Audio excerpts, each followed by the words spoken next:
Instant famille, le programme spécial qui concerne les familles du révérend pasteur Aimé Prudence Chido, consultant en question d'entreprise et familiale. En temps, nous avions parlé de la famille de façon générale, qui consiste à parler de la communication en famille, de la gestion des vacances en famille. Cette fois-ci, nous allons parler du budget familial. Pasteur, bonsoir. Oui, bonsoir Belvite. Comment vous allez? Je rends grâce. Aujourd'hui, nous allons parler du budget familial. Oui, aujourd'hui, nous allons parler du budget familial. Pasteur, budget familial, qu'est-ce que c'est? Le budget familial, c'est un acte par lequel sont prévues les recettes et les dépenses annuelles. On dit annuel, mais le budget peut concerner aussi une activité ponctuellement. Voilà. D'accord. Et quand est-ce que cela devient familial? Le budget devient familial lorsque ce budget-là est établi et exécuté en famille. D'accord. Et qui sont les conseils? La famille uniquement? Oui, ici, comme nous parlons du budget familial, alors les concernés, c'est le père de famille, la mère de famille, les enfants et les autres acteurs de la maison. Lorsque je dis par exemple les enfants, les gens vont s'étonner, mais qu'est-ce que les enfants ont à faire dans ce budget-là? Les enfants ont un grand rôle à jouer dans le budget familial parce qu'il est temps maintenant que nous n'apprenons plus seulement à nos enfants à aller à l'école, à avoir un diplôme, mais il est temps maintenant de commencer par donner une éducation financière à nos enfants. Et cela dit, un enfant même qui est dans le ventre, qui n'est même pas encore né, peut avoir une entreprise. On peut prendre une moto qu'on serait en train de conduire pour cet enfant-là qui n'est pas né. Peut avoir une chèvre, un pouce-pouce. Pourquoi pas même une entreprise déjà qui génère des ressources. Donc, cet enfant-là donnera une part de ses bénéfices pour le budget familial. Le père de famille va apporter sa part, la mère de famille aussi.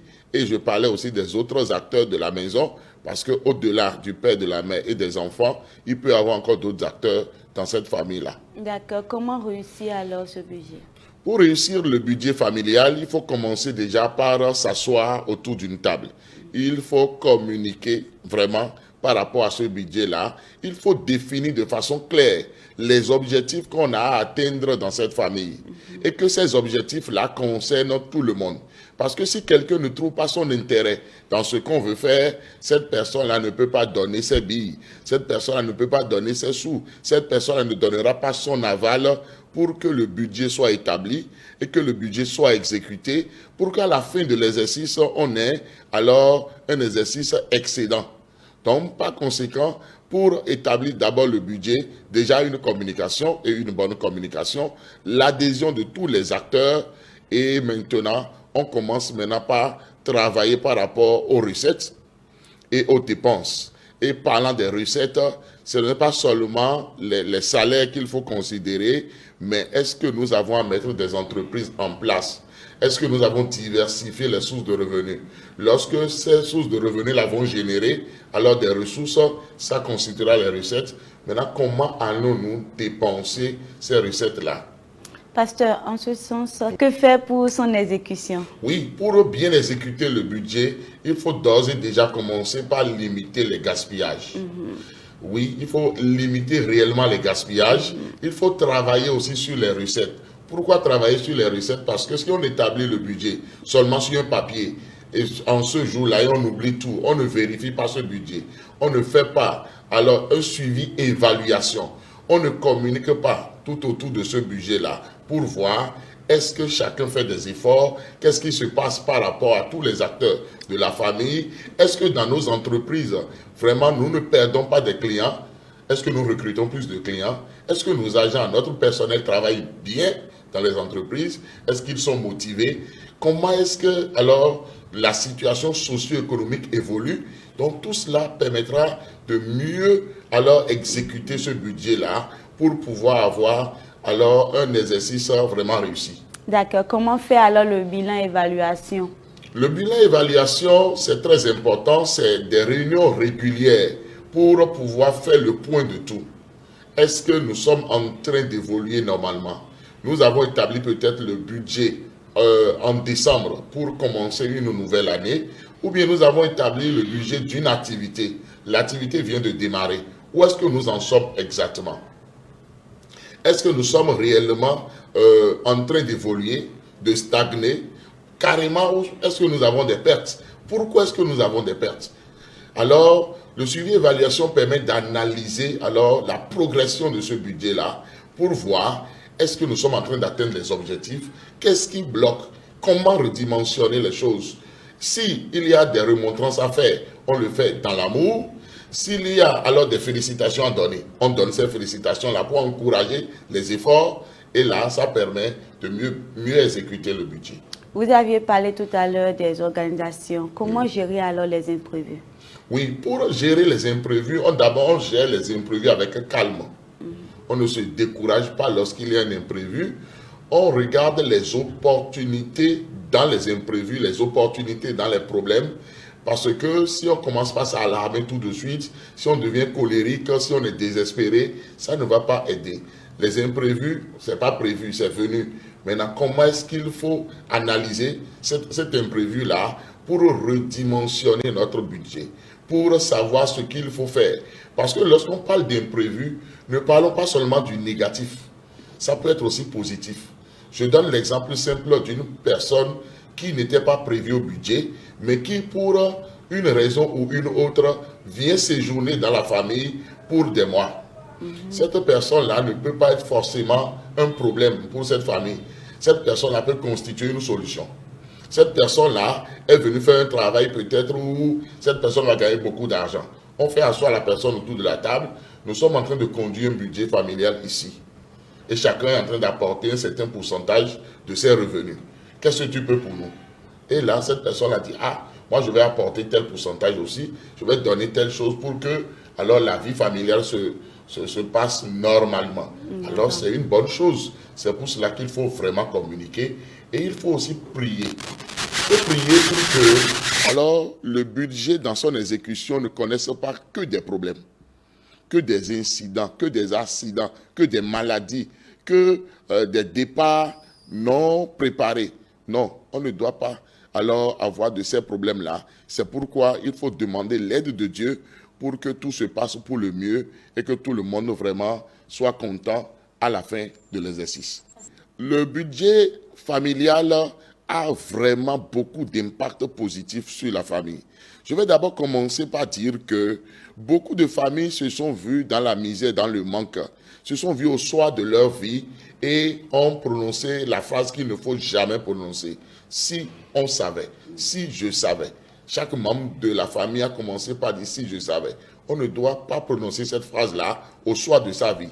Alors, qu'est-ce qu'il faut faire? Il faut commencer par mettre en application le budget familial. Cette phrase-là doit être maintenant une phrase familière. Que ce soit les enfants, que ce soit la mère de famille, que ce soit le père de famille, tout le monde doit pouvoir avoir à la bouche le budget familial parce que ce budget-là prépare l'avenir des enfants. Dit à chaque enfant, tout ce que Dieu donnera comme bénédiction, comme ressource au cours de ta vie, ne doit pas être dépensé alors dans des dépenses folles. Mais tout doit être planifié, tout doit être régulé. On doit pouvoir mettre de l'argent dans des actifs qui nous donnent alors des bénéfices que dans des passifs qui nous font perdre de l'argent.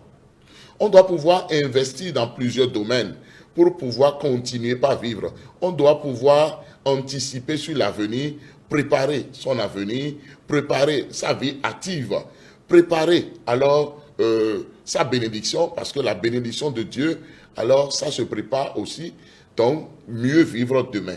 Donc tout cela permet vraiment alors une bonne vie, l'épanouissement de chaque membre de la famille. Donc le budget familial a un impact très positif. Ça permet réellement de capitaliser tout ce que Dieu nous donne comme grâce, comme bénédiction, pour qu'au soir de notre vie, nous ne soyons pas en train de nous plaindre, nous ne soyons pas dans la misère, dans la pauvreté, mais que nous puissions dire, vraiment, le Seigneur nous a fait grâce, on a mieux géré nos ressources et nous voici en train de nous réjouir. Voilà. Pasteur, un message de fin. Oui, je voudrais vraiment attirer l'attention des uns et des autres sur l'importance du budget familial. Parce que depuis beaucoup de temps, alors beaucoup de familles n'ont jamais su qu'il faut même faire un budget familial. Donc, c'est bon maintenant d'inclure dans le fonctionnement de la famille un budget familial. Mais voulant établir ce budget-là, il faut qu'il y ait de la justice.